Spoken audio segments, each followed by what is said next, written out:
नमस्कार.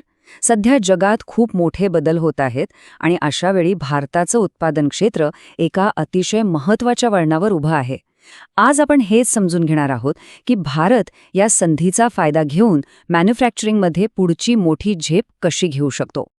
तर चला थेट याच प्रश्नापासून सुरुवात करूया. आजच्या जगात फक्त मेड इन इंडिया हे लेबल असणं खरंच पुरेसं आहे का?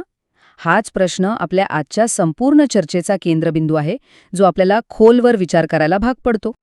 बघा, याचं उत्तर असं आहे की खरी झेप ही फक्त किती उत्पादन करतो यात नाही आहे, तर भारत नक्की काय बनवतो आणि जागतिक पुरवठा साखळीमध्ये तो किती रणनीतिकदृष्ट्या महत्त्वाचा बनतो यावर सगळं अवलंबून आहे. म्हणजे मुद्दा फक्त संख्येचा नाही, तर महत्त्वाचा आहे. ठीक आहे. तर मग या मुद्द्यात आपण जरा खोलवर शिरूया. सगळ्यात आधी आपण ती जागतिक परिस्थिती समजून घेऊया, ज्यामुळं भारतासाठी ही एक मोठी संधी निर्माण झाली आहे आणि हा बदल करणं आता गरजेचं झालंय. तर मग प्रश्न येतो की हे सगळं आत्ताच का घडतंय? यामागे 3 मोठी जागतिक कारणं आहेत. पहिलं, जगातले प्रोडक्शन नेटवर्क्स पूर्णपणे बदलत आहेत. दुसरं, कंपन्या आता चीनसारख्या एकाच देशावर अवलंबून राहण्याचा धोका टाळत आहेत. आणि तिसरं, जगभरातली सरकारं आपापल्या उद्योगांना पुढे नेण्यासाठी इंडस्ट्रियल पॉलिसीला पुन्हा महत्त्व देत आहेत. आणि म्हणूनच भारतासाठी ही एक सुवर्णसंधी आहे. आता या संधीचा फायदा घेण्यासाठी भारताला आपल्या दृष्टिकोनात एक मोठा बदल करावा लागणार आहे. हा बदल आहे फक्त कॅपॅसिटी म्हणजे क्षमता वाढवण्यापासून ते खरी कॅपेबिलिटी म्हणजे योग्यता निर्माण करण्यापर्यंतचा. चला, याचा नेमका अर्थ काय होतो तेच आपण आता समजून घेऊया. हे समजून घेण्यासाठी आपण औद्योगिक वाढीचे 2 टप्पे बघूया.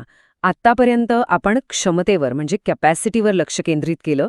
म्हणजे काय, तर मोठे कारखाने उभे करणे, गुंतवणूक आणणे आणि व्यवसाय सोपा करणे. हा तर झाला पाया. पण आता वेळ आहे पुढच्या झेपेची, म्हणजेच योग्यतेची, कॅपॅबिलिटीची.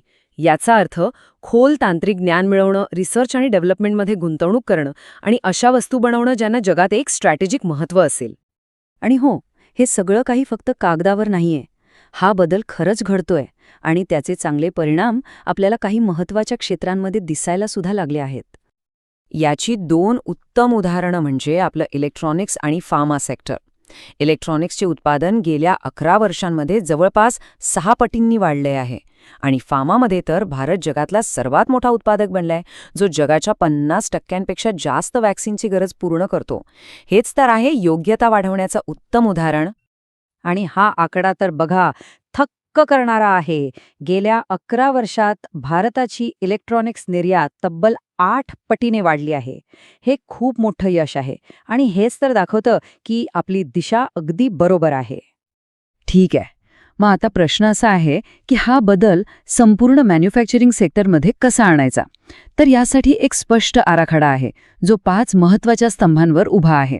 चला, हे 5 स्तंभ कोणते आहेत ते पाहूया. तर हे 5 स्तंभ आहेत: next generation industrial clusters, smart logistics, strategic quality control.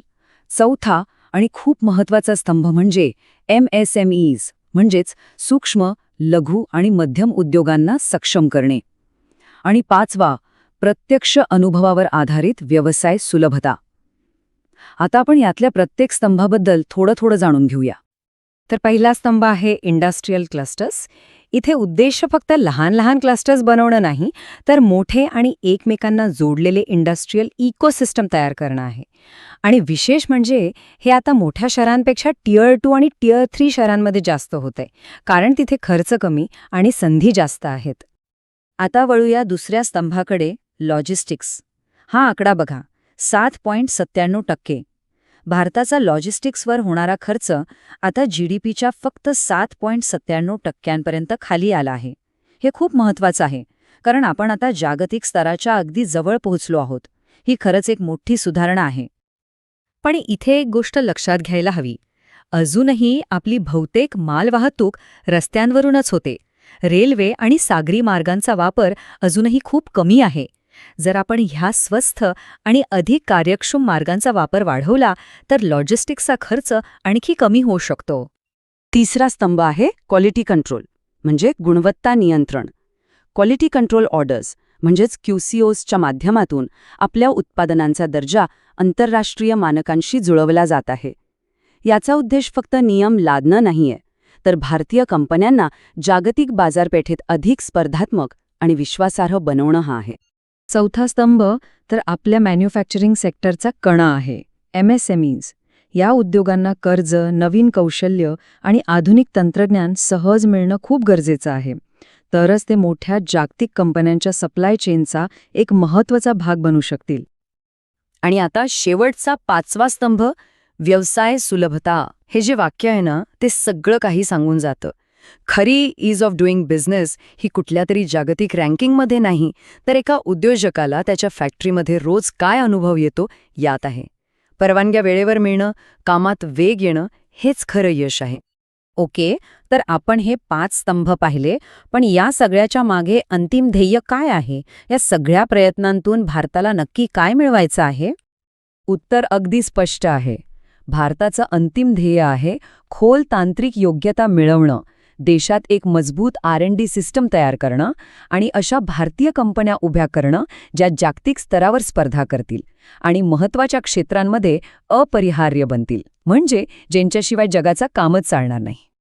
तर जाता जाता एक प्रश्न आपल्या सगळ्यांसाठी, भारताला फक्त जगाचा कारखाना बनून चालणार नाही, त्याला एक जागतिक नवसंशोधक, एक ग्लोबल इनोव्हेटर बनावं लागेल. आणि ते होण्यासाठी पुढची पावलं काय असायला हवीत, हा एक विचार करण्यासारखा प्रश्न आहे.